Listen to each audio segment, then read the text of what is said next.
जय श्री कृष्णा। बहनों भाइयों, जैसे मैं समय समय पे बताता रहता हूँ कि हर आदमी का इस संसार में कुछ ना कुछ उद्देश्य होता है, एम होता है। मेरा जो एम है, मेरा एक तो एम ये है कि घर घर में ज्योतिष पहुँचे और घर घर में गीता का ज्ञान पहुँचे। इससे फायदा क्या होगा कि यदि हम गीता पढ़ते हैं, यदि कभी भी किसी ने भी हमारे वेद में, शास्त्र में, उपनिषद में या हमारे धर्म में कोई भी परिवर्तन करने की सोचता है और हमें उसका ज्ञान है, तो हम उस परिवर्तन को नहीं होने देंगे। जहां मैं बोल रहा हूं आप सब समझ रहे हैं। ज्योतिष क्यों सिखाना चाहता हूं? क्योंकि ज्योतिष एक ऐसा पथ है, एक ऐसा रास्ता है जो हमें समय समय पर बताता रहता है कि आपने ये कर्म करे हैं और ऐसा कर्म कीजिए और आपको ये फल मिलेंगे। सपोज कर लो हम किसी जंगल में जा रहे हैं और हमारी गाड़ी खराब हो जाए, जब हमको पता ही नहीं कि हमारी गाड़ी किस कारण से क्या परेशानी है, उसमें पेट्रोल नहीं है, बैटरी की प्रॉब्लम है, तार की प्रॉब्लम है या और कोई प्रॉब्लम है, हमें पता लगेगा, हम उसका इलाज करवाएंगे, मिस्त्री को बुलाएंगे। इसी तरीके से जब हम ज्योतिष सीख जाएं, मैं कह रहा हूं 25% भी ज्योतिष सीख जाएं और हमें ज्ञान हो जाए कि ये जो हम दुख भोग रहे हैं, ये जो कर्म करके आए हैं, ये उन कर्मों के कारण हम भोग रहे हैं। मेरा समय समय पर गीता का ज्ञान फैलाना, उसके पीछे एक बहुत बड़ा लॉजिक है। जैसे कि मैं कहता रहता हूं कि मनुष्य के 4 ही पुरुषार्थ होते हैं, धर्म, अर्थ, काम, मोक्ष। गीता में श्री कृष्ण भगवान कहते हैं कि मनुष्य को एक ऐसे स्थान की खोज कर लेनी चाहिए जहां से जीव लौट कर ना आए, उसे वैकुंठ धाम कहते हैं। फिर वहां जाने के साधन क्या हैं, उन्होंने ये बताया। यदि आप महाभारत पढ़ेंगे तो महाभारत का जो मेन मकसद श्री कृष्ण भगवान का जन जन में गीता का ज्ञान देना था। वो कह रहे हैं श्री कृष्ण भगवान सहकालेन ई महता योगा नष्ट। बोले ऐसा लगता है कि ये समय के अनुसार ये हमारा जो ज्ञान है ये भ्रष्ट हो गया है। जैसे कि मैं बहुत शॉर्ट में बता रहा हूँ, गीता में कुल 18 अध्याय हैं। 12वें अध्याय में भगवत प्राप्ति में श्री कृष्ण भगवान क्या कह रहे हैं। एक तो हमेशा एक विवाद बना रहता है कि हम पूजा कैसी करें, हम साकार रूप की पूजा करें या निराकार रूप की पूजा करें। तो श्री कृष्ण भगवान से पूछ रहे हैं अर्जुन, बोले प्रभु हम कैसे पूजा करें? एवं सततयुक्ताय भक्तात्म उपासते ये चेपि अक्षरम तेषाम के योग वित्तमा। फिर श्री कृष्ण भगवान कहते हैं मय्यावेशय मना ये माम नित्य युक्ता उपासते श्रद्धा परिया उपेता थे मैं युक्तम मता। श्री कृष्ण भगवान कहते हैं मेरे साकार रूप की पूजा करो, क्योंकि जब हम साकार रूप की पूजा करेंगे तो हमारा जो दिमाग है, हमारा जो मन है, एक जगह जाके कंसंट्रेट हो जाएगा। वो कहते हैं पूजा निराकार की भी अच्छी है, लेकिन वो पथ लंबा है, उसमें जातक में कोई भी उसमें भ्रष्ट हो सकता है। जैसे कि गीता में श्री कृष्ण भगवान 12वें अध्याय में उसमें 20 श्लोकों में बता रहे हैं कि हमें कैसे हम बहुत सरल से, आसानी से हम इस पद को प्राप्त कर सकते हैं। क्योंकि हमारा जो इंद्रियों का स्वामी है वो मन। यदि आपने देखा होगा कभी भी हमारा मन प्रसन्न है तो हम रोगों से लड़ सकते हैं, हम समाज से लड़ सकते हैं, हम किसी से भी लड़ सकते हैं। तो इसी तरीके से वो बता रहे हैं कि हम ईश्वर को कैसे प्राप्त करें आसान तरीके से। वो कह रहे कि ये ऐसा नहीं कर सकता तो ऐसा कर ले, ऐसा नहीं कर सकता तो ऐसा कर ले। कहते अति चित्तम समाधातुम न शुकनोषि मय स्त्रम अभ्यास योगेन तत्माम इच्छ आप तुम धनंजय। बोले यदि तू ऐसा नहीं कर सकता तो तू मुझे प्राप्त करने की चाहत उत्पन्न कर। अत एतत् अपि अशक्ता असि कर्तुम मत योगम आश्रितम सरकरम फल त्यागम तते कुरु आत्मान। यदि ऐसे भी नहीं कर सकते जो हम दिन भर में कर्म करते हैं, हे प्रभु तेरे पे ये समर्पण है, यदि हम ऐसा भी करने लगे तो हम ईश्वर की तरफ बढ़ते चले जाएंगे। कहते हैं गीता के जो 18वां श्लोक है, संजय कह रहे हैं राजन संस्मृते रूपम अद्भुतम हरा। बोले जब मैं श्री कृष्ण भगवान के रूप का ध्यान करता हूं तो मेरे मन में, मेरे शरीर में रोमांच हो आता है। तो इसे मैं प्रैक्टिकल भी देखता हूं। मैंने इस श्लोक को आप क्यों बताया, जैसे कि मैं जब भी गीता की चर्चा करता हूं तो मेरे शरीर के रोंगटे खड़े हो जाते हैं, मेरी वाणी गदगदाने लगती है। अब भी मेरे साथ ही ऐसा हो रहा, मैं एक बहुत अच्छे आनंद का अनुभव कर रहा हूं। इसीलिए मैं सबसे कहता हूं कि आप हमेशा गीता जरूर पढ़ा करो, प्रभुपाद जी की गीता लिया हो। मैं किसी भी धर्म का कोई ठेकेदार नहीं, ना मैं किसी मठ का ठेकेदार, ना मैं किसी का कोई, मैं तो ये कहता हूं कि मैंने तरह तरह की पढ़ी। तो उसमें क्या था कि एक प्रभुपाद जी ने जो एक्सप्लेनेशन करा है वही गीता, वही 18 अध्याय 700 श्लोक है, उन्होंने वेदों का सहारा लिया, संधि विच्छेद की अलग अलग भाषाओं में है। तो आप उसे 10 श्लोक या 5 श्लोक जैसी भी आपकी सामर्थ्य हो उसे अवश्य पढ़ा करो। आपकी जितनी भी आयु है, चाहे वो 30 वर्ष है, 40 वर्ष है, 50 वर्ष है, आप देखते होंगे कि हमारा तो अभी हम 20 वर्ष के थे। तो ऐसे ही कालक्रम में ये समय चला जाएगा। हमारा मेन मकसद ईश्वर को प्राप्त करना है। और मैं ज्योतिष क्यों सिखाना चाहता हूँ, सपोज कर लो हमारे घर में कोई रोग घुस आया, हमारे फैमिली में हमारे जानकार के किसी के भी संतान नहीं हो रही, या कोई ऐसी परेशानी हो गई, हम धन से वंचित हो गए, या हमारे शरीर को ही मतलब ऐसा पकड़ लिया कि हम रोग से ग्रस्त हो गए, तो हम कौन सी दवाई लें, कौन सा उपाय करें। गीता में श्री कृष्ण भगवान कहते हैं कि मनुष्य का और देवताओं का आपस में कॉम्पैक्ट है। यदि हम उसी डॉक्टर के पास जाएंगे, दैट मीन्स यदि हम उसी देवता के पास जाएंगे और उसकी आराधना करेंगे तो हमारी इच्छा पूरी हो जाएगी। आज हमारा जो चर्चा का विषय है, निसंतान योग कैसे होते हैं। ये योग कहीं विदेश से नहीं आते, ना हम इन्हें बनाते। ये तो जब ग्रह आती है, जातक ने जो पिछले जन्म में कर्म करे उसके कर्म के अनुसार से वो हमारी कुंडली बन जाती है, मतलब उस काल में हमारा जन्म हो जाता है। और जैसे जैसे हम कर्म करके आते हैं, उस परमपिता परमेश्वर ने एक ऑटोमेटिक संयंत्र लगा रखा है, वो ग्रहों के माध्यम से ऐसे ही चलता रहता है। वो किस पे ताकत है, विज्ञान में ताकत नहीं है। मैं इस विज्ञान को महाविज्ञान कहता हूं। मैं पहले भी बता चुका हूं, अब भी बता रहा हूं, क्योंकि 16 संस्कार में ज्योतिष हर संस्कार में बोलने की क्षमता रखती है। ये वीडियो मैं केवल उन्हीं लोगों के लिए बनाता हूं जो आध्यात्म है, ईश्वर के प्रति आसक्त रहते हैं, इस विद्या को जानना चाहते हैं। मैं उन लोगों के लिए नहीं बता रहा। यदि वो मुझसे कभी भी चर्चा करना चाहे, कभी भी करो, खुले मंच पे करो। मेरा केवल विषय उन्हें है कि जो प्रारंभ से ज्योतिष सीखना चाहते हैं और आध्यात्म में विश्वास करते हैं। जैसे मैं समय समय बताता रहता हूँ, मैं 80 वीडियो के द्वारा आपको सारे नियम बनाने की पूर्ण कोशिश करूंगा। कभी कभी क्या होता है कि समय का अभाव हो जाता है, शरीर अस्वस्थ हो जाता है, कोई भी कभी भी किसी कारण से व्यस्त हो जाता है, तो मैं लेट हो जाता हूँ। लेकिन मैं कोशिश ये करूंगा कि आज मेरी 20वीं वीडियो है, मैंने 60 वीडियो और बनाऊंगा। जो मेरे पहले कमेंट्स थे वही मेरे अब कमेंट्स है। फिर हम पहले आप नियम सीखिए, फिर हमें एक साथ बैठ के हम किसी भी कुंडली की चर्चा करेंगे। मैं क्या चर्चा करूंगा, जब आप नियम सीख जाएंगे आप ही कुछ चर्चा करके बताएंगे कि इसकी धन की हानि किस कारण वंश हो रही है, संतान क्यों नहीं मिल रही, इसके फादर क्यों बीमार है, हमारे में एलिगेशन क्यों लग रहा है, कौन सी ग्रह कर रही है। यदि हम उनका उपाय करेंगे तो हमें 101% उसका रिलीफ मिलेगा। देखिए, मैंने पहले बता रहा हूं कि मैंने एक नियम बनाया है। जिस दिन मैं होरोस्कोप बनाता हूं, जैसे आज 17 अप्रैल 2024 सुबह का मैंने टाइम लिया AM। अब प्लेस बना दी मैंने दिल्ली की, क्योंकि लॉन्गिट्यूड लैटिट्यूड हर जगह के अलग अलग होते हैं। तो मैंने दिल्ली की कुंडली बनाई, ये 6 बजे की ये कुंडली बनी। तो इसमें क्या है, लग्न में सूर्य बैठे हैं, गुरु बैठे हैं, गोचर में ये वक्री चल रहे हैं, 4th हाउस में चंद्रमा, 6th हाउस में केतु, 12th हाउस में बुध, राहु, शुक्र और मंगल, शनि। ये मेरा कहने का तात्पर्य ये होता है कि पूर्वी क्षितिज में जो भी लग्न हो जाता है, जहां मतलब सूर्य जिस राशि में चलते रहते वो इसका लग्न हो जाता है। तो सूर्य इस टाइम मेष राशि के चल रहे हैं, तो मेष लग्न हो गया। लगभग 2 घंटे ही लग्न चलता रहता, क्योंकि मैं थोड़ा रिवाइज भी करवाता रहता हूँ। अब आते हैं कि आज हमारा जो विषय है वो क्या है। पहले मैं आपको एक बात बता दूं, जब हम ज्योतिष सीखते हैं, हमको ये ज्योतिष एक बड़ा, जैसे इसका कोई सार ही नहीं है, कुछ भी नहीं है, ये बड़ा कठिन लगता है। लेकिन जब आप इसके नियम सीखोगे तो आप देखोगे कि इससे आप ऐसे अच्छे रिजल्ट निकालेंगे, आप स्वयं आश्चर्यचकित हो जाएगा। लेकिन जो इनके प्रिंसिपल है वो आपको हमेशा सीखने पड़ेंगे। एक रजिस्टर बनाओ, आपने देखा होगा जो मैं नोट्स देता हूँ किसी एक किताब में नहीं मिलेंगे। जो हर ग्रंथ कहता है, जो हर ऋषि मुनि कहते हैं, मैं उनके एक आपको सारांश ला के देता हूँ। वही 2 + 2 = 4, या 2 और 2 4, भाषा अलग है, अर्थ एक ही है। जो क्या पहले ये समझे कि ऋषि मुनि क्या कहते हैं, उन नियमों को लगाइए, फिर उनकी कुंडली में लगाएंगे, फिर वो आपके नियम बन जाएंगे।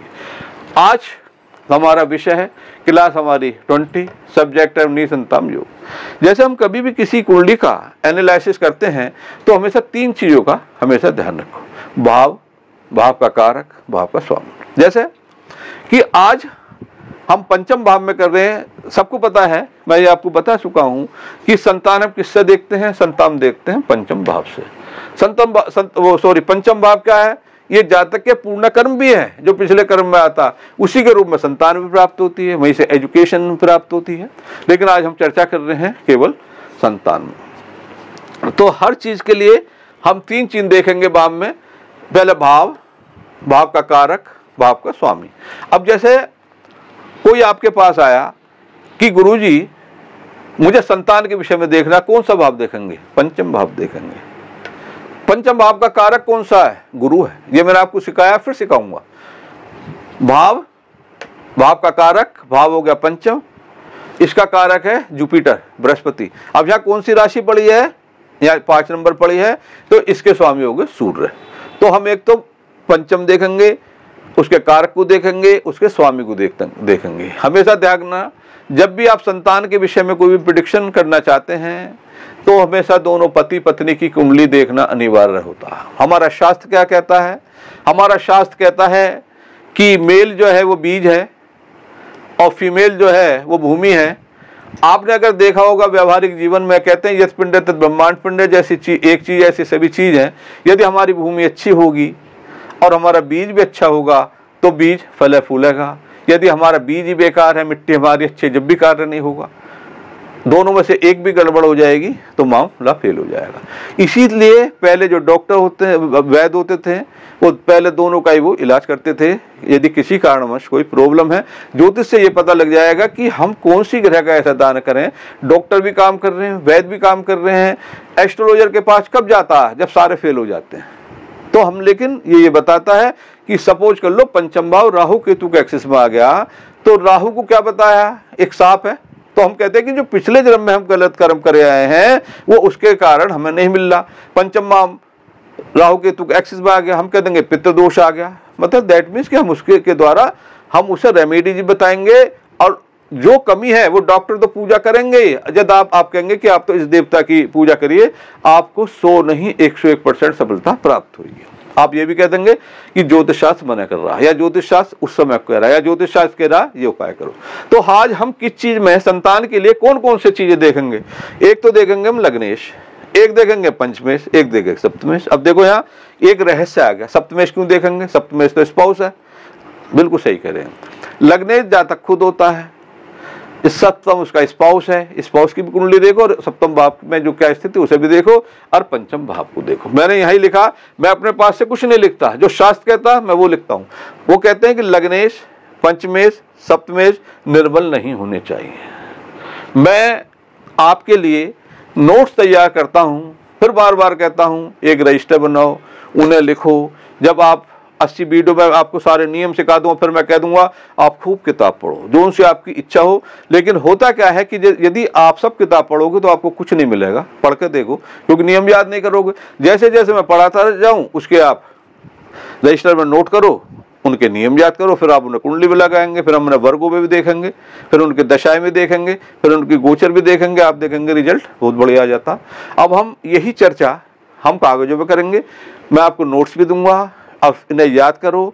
आइए अब हम चर्चा करते हैं इनकी कागजों में। मैं जो जो चीज़ें कागज में लिखी हूँ वही चीज़ मैं सारी आपको बता रहा हूँ, उसे ध्यान से सुनने। ये है पेज नंबर 1, निसंतान योग, क्लास नंबर 20। मतलब 19 क्लास हो गई है, 20 में है, 80 हमें करनी है। फिर मैंने लिखा महर्षि पाराशर के अनुसार संतानहीनता के कई कारण हैं, मुख्यतः 2 प्रकार के हैं। या तो बच्चे होते नहीं, यदि बच्चे उत्पन्न होते हैं तो माता पिता के पिछले जन्म के बुरे कार्यों के कारण उनकी मृत्यु हो जाती है। निसंतान योग देखने के लिए निम्नलिखित बातों का जांच करनी चाहिए। पहला क्या है, लग्नेश ग्रह निर्मल नहीं होना चाहिए। पंचमेश ग्रह निर्मल नहीं होना चाहिए। ये जो मैं आपको बताता हूँ, मैं इसके साथ अपना कोई विवेक नहीं करता। ये ऋषि पाराशर जी कह रहे हैं तो इन्हें ये 101% सही होते हैं, इन्हें आपको नियम को याद करना पड़ेगा। ये 3 नंबर है, सप्तमेश ग्रह निर्मल नहीं होने चाहिए, मतलब ये लग्नेश पंचमेश सप्तमेश निर्मल नहीं होने चाहिए। उपयुक्त बातों में से यदि कोई ग्रह कमजोर नहीं है किंतु उस पर पाप ग्रह की दृष्टि है। पाप ग्रह कौन कौन सी होती है? राहु, केतु, मंगल, शनि, सूर्य, क्रूर ग्रह होता, तो जातक को बच्चों के विषय में परेशानी हो सकती है। यदि तीनों उपरोक्त ग्रह निर्बल या पीड़ित हैं, अस्त हैं, नीच राशि में हैं, पाप कर्तरी योग में हैं, तो निम्नलिखित योग बन सकता है। मैंने आपको ये बताया था कि अस्त कैसे होते हैं, नीच कैसे होते हैं, पाप कर्तरी कैसे योग होते हैं। एक इस पे आपको एक ऑप्शन ये रहेगा, जब हम कुंडली का एनालिसिस करेंगे तो मैं आपको बीच बीच में भी समझाता रह करूंगा। फिर कहते हैं महर्षि पाराशर के अनुसार ही बच्चे न होने के कुछ विशेष कारण भी हैं। पूर्व जन्मों के बुरे कर्मों के प्रभाव से तथा सर्प के श्राप से भी संतानहीनता होती है। ज्योतिष में राहु सर्प का पर्यायवाची है, मतलब राहु को भी हम साप कहते हैं ना, काल सर्प योग है। संतान संबंधी भावों तथा ग्रहों पर राहु की स्थिति, युति या दृष्टि से सर्प द्वारा श्राप का निष्कर्ष निकाला जाता है, जो इस प्रकार है। मतलब क्या, दे आर मैनी कॉम्बिनेशन, को बहुत कॉम्बिनेशन होते हैं, तो इस पर हम उनकी चर्चा कर रहे हैं।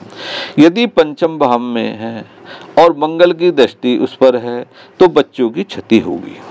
अब दूसरा, यदि ये मैंने लिखा निसंतान योग, पेज नंबर 2, यदि पंचमेश पंचम भाव में, यानी कि पंचमेश पंचम भाव में है, शनि एंड राहु के साथ है, क्योंकि शनि पाप ग्रह है, राहु को मैं बता चुका हूं, और उन पर चंद्रमा की दृष्टि है या युति हो। यदि पंचमेश निर्मल है, लग्नेश और मंगल एक साथ कहीं भी होते हैं, क्योंकि हमने लग्नेश को, पंचमेश को, सप्तमेश को पकड़ा है।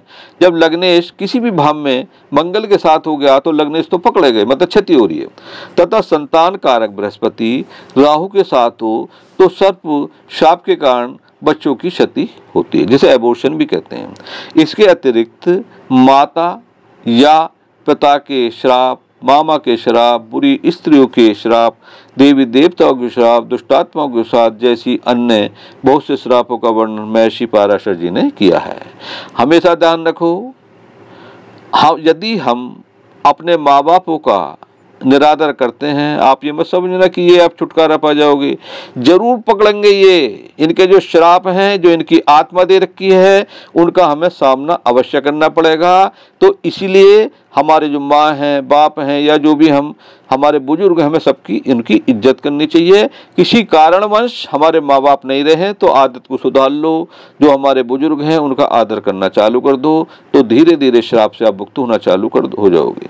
आधुनिक समय में साधारण मनुष्य श्राप आदि के प्रभाव का एकाएक विश्वास नहीं करेंगे, किंतु एक अनुभवी ज्योतिषाचार्य कुंडली के विश्लेषण में यह सिद्ध कर सकता है कि संतान न होने या संतान की क्षति का कारण, जिसे एबॉर्शन कहते हैं, बहुत आपने देखा होगा, किसी के तो संतान ही नहीं होती, किसी का एबॉर्शन होता रहता है। ये साथ के साथ हम एबॉर्शन का भी चर्चा कर रहे हैं कि किन कारणों से होते हैं। संतान की क्षति का कारण काफी संख्या में उपयुक्त प्रकार के श्राप होते हैं, जिनमें उपयुक्त उपाय अथवा पूजा पाठ द्वारा कुछ हद तक बचाव हो सकता है। अपने नेचर को बनाइए, सबके हित में रहो। गीता में कहते हैं सर्वभूत हिते रता ये मद भक्ता से, मैं सबके फायदे में आप रहोगे तो भगवान आपका भी अवश्य ही फायदा करेंगे। फिर फल दीपिका क्या कहती है? फल दीपिका के अनुसार, ये तो ऋषि पाराशर जी ने कहा, फल दीपिका क्या कहती है? फल दीपिका के अनुसार ग्रहों की निम्नलिखित स्थिति में निसंतान योग बनता है। जैसे मैंने पहले आपको समझाया था कि धन योग कैसे बनते हैं, लग्न का दूरते से, लग्न का पंचम से, लग्न का नवम से, लग्न का 11 से, तो वो धन के योग थे। ये निसंतान योग के कॉम्बिनेशन है। पहला, यदि लग्न से, चंद्रमा से और बृहस्पति से पंचम भाव में पाप ग्रह स्थित हो, क्योंकि जब हम किसी भी कुंडली का एनालिसिस करते हैं तो हम चंद्रमा से भी देखते हैं, लग्न से भी देखते हैं, अब यहाँ बृहस्पति से भी देखेंगे, क्योंकि ये संतान का कारक है। पाप ग्रह हो या उनकी दृष्टि हो, शुभ ग्रह की दृष्टि ना हो। यदि उपयुक्त पंचम भाव पाप करती योग में हो, आपको पता है पाप करते योग कैसे बनता है? जब पाप कोई भी जैसे सपोज कर लो पंचम भाव है, पंचम भाव से पहले भाव यानी कि चतुर्थ भाव में भी पाप ग्रह आ जाए और छठे भाव में भी पाप ग्रह आ जाए तो कहते हैं कि गाड़ी फंस गई देसी भाषा में, लेकिन उन्हें हम एस्ट्रोलॉजी की भाषा में कहते हैं ये पाप कर्तरी योग है। जब लग्न से चंद्रमा से और संतान कारक बृहस्पति से पंचमें, छठे, 8वें या 12वें स्थान में हो। देखा, अब हम चंद्रमा से, बृहस्पति से और पंचमें से छठे या 8वें, 12वें स्थान में हो, जब भी गड़बड़ हो जाएगा, यानी कि उसको सुरक्षित नहीं मिली। ये नियम आपको याद नहीं करने पड़ेंगे, फिर आप जब कुंडली देखते रहेंगे तो आपको ये स्वतः याद हो जाएंगे। फिर चौथा नंबर क्या है, यदि लग्न में पाप ग्रह हो, लग्नेश पंचम में हो, पंचमेश तृतीय भाव में हो और चंद्रमा।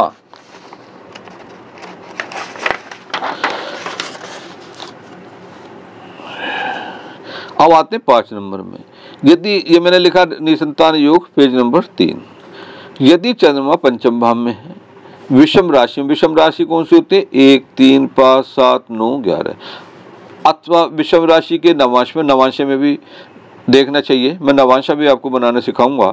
आप केवल इस टाइम कोई चीज़ नहीं आ रही हो, आप अपने रजिस्टर भी लिख लो और एक इस पर टिक मार कर दो। मैं कोशिश पूर्ण करूंगा, जो भी आपके डाउट्स होंगे उन्हें मैं अवश्य क्लियर करूंगा।